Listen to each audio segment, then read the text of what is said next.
Bridge city સુરતમાં ગુજરાતનો સૌથી લાંબો અંડરપાસ બની ગયો છે। ફાયર સેફટીની સાથે લોકોને ગુંગળામણ ન થાય તે પ્રકારની અત્યાધુનિક સુવિધાઓથી સજ્જ છે। 7 રેલવે ટ્રેકની નીચે બનેલો પહેલો અંડરપાસ લિંબાયતને ડિંડોલીથી જોડતા અંડરપાસનું કામ પૂર્ણતાને આરે છે। ફેબ્રુઆરી મહિનામાં લોકો માટે આ અંડરપાસ શરૂ કરી દેવાશે તેવી શક્યતા છે। સ્માર્ટ સિટી સુરતમાં સતત વધી રહેલી જનસંખ્યાને ધ્યાને રાખી મહાનગરપાલિકા ટ્રાફિકનું ભારણ ન વધે તે માટે દર વર્ષે નવા રોડ અને બ્રિજ પાછળ કરોડો રૂપિયાનો ખર્ચ કરે છે। ત્યારે ઓક્ટોબર 2020થી શરૂ થયેલા લિંબાયતને ડિંડોલીથી જોડતા અંડરપાસનું કામ હવે પૂર્ણતાને આરે છે અને ફેબ્રુઆરી મહિનામાં લોકો માટે આ અંડરપાસ શરૂ કરી દેવાશે તેવી શક્યતા છે। આ અંડરપાસ ઘણી બધી વિશેષ રીતે છે। નંદનવન સોસાયટી પાસે ભેસ્તાન ઓવરબ્રિજ પર એપ્રોચ બન્યા બાદ લિંબાયતના લોકોને ભેસ્તાન માટેની નવી કનેક્ટિવિટી સીધી મળી રહેશે। ફેબ્રુઆરીથી લોકો માટે ખુલ્લા મૂકનારા આ અંડરપાસ બ્રિજથી સતત પ્રતિદિન 50,000થી વધુ વાહન ચાલકોને આ અંડરપાસનો લાભ મળી શકશે। આ અંડરપાસમાં ફાયર સેફટી અને લોકોને ગુંગળામણ ન થાય તે પ્રકારની અત્યાધુનિક સુવિધાઓથી સજ્જ કરવામાં આવ્યું છે।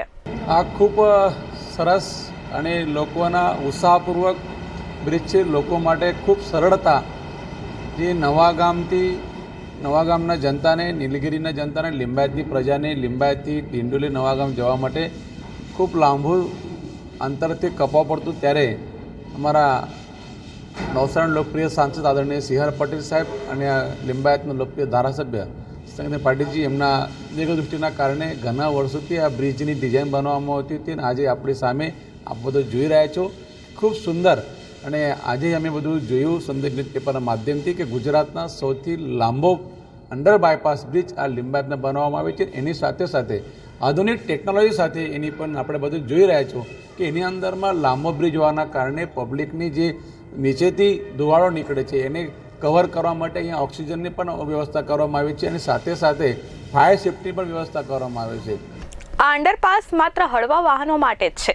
મોટા વાહનો જઈ શકે તેમ ન હોવાથી જો કોઈવાર આગ જેવી ઘટના બ્રિજની અંદર થાય તો તેને રોકવા માટે પાલિકાએ 10 લાખ રૂપિયાના ખર્ચે અંડરપાસમાં સુવિધા ઊભી કરી છે।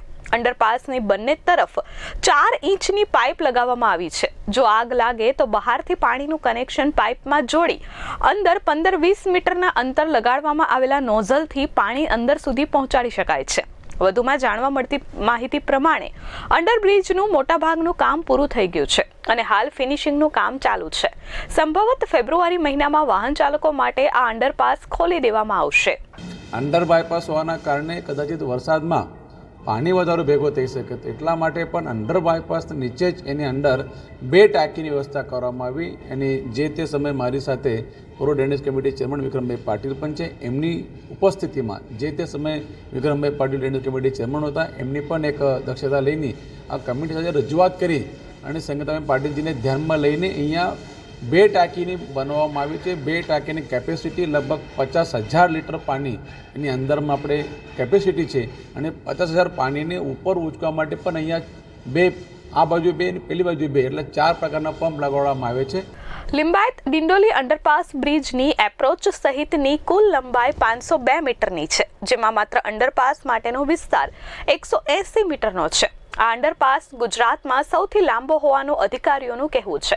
સામાન્ય રીતે મોટાભાગના અંડરપાસની લંબાઈ 40થી 60 મીટર સુધી હોય છે, પરંતુ લિંબાયત ડિંડોલી અંડરપાસની લંબાઈ વધારે હોવાથી જો કોઈવાર ટ્રાફિક જેવી સમસ્યા થાય, વાહનોના ધુમાડાથી સફોકેશન અને ગરમીની સમસ્યા ન સર્જાય તેની કાળજી પાલિકાએ રાખી છે। તેના માટે હીટેડ વેન્ટિલેટર એર કન્ડિશન HVACની સુવિધા લગાવવામાં આવી છે, જેમાં ગરમ હવા બહાર સુધી ખેંચવા અને તાજી હવા અંદર લઈ જવા માટેની વ્યવસ્થા કરવામાં આવી છે।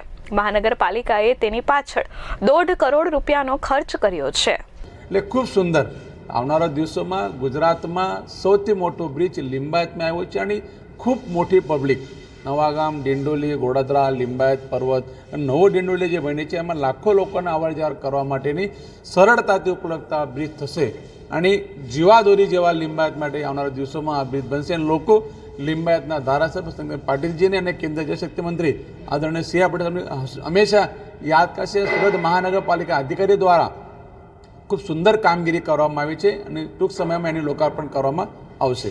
સાહેબ, એનો અંદાજે 60 કરોડ જેવો ખર્ચો તે 2020માં એનું ખાતમુહૂર્ત કરવામાં આવ્યું હતું અને આ જ લગભગ એમાં પૂર્ણ કરવામાં આવશે. 180 મીટર જેટલો લાંબો અંડરપાસ હોવાથી વરસાદી સિઝનમાં પાણી ભરાવાની પૂરી શક્યતા છે, જેને ધ્યાને રાખી પાલિકા દ્વારા 40,000 લીટરની 2 ટાંકીઓ બનાવવામાં આવી છે અને 4 પંપ લગાવવામાં આવ્યા છે, જેનો ઉપયોગ પાણી કાઢવા માટે કરવામાં આવશે. વધુમાં કહી શકાય તેમ 7 રેલવે ટ્રેકની નીચેનો સંભવત રાજ્યમાં પ્રથમ અંડરપાસ છે. 60 કરોડ રૂપિયાના ખર્ચે તૈયાર કરવામાં આવી રહેલા અંડરપાસ માટેના મોટા ભાગના તમામ કાર્યો પૂર્ણ થઈ ગયા છે અને હવે ફાઇનલ ફિનિશિંગનું કામ ચાલુ છે. મનપાના અધિકારીઓએ જણાવ્યું હતું કે અંડરપાસનું કામ ટૂંકમાં જ પૂરું થઈ જશે.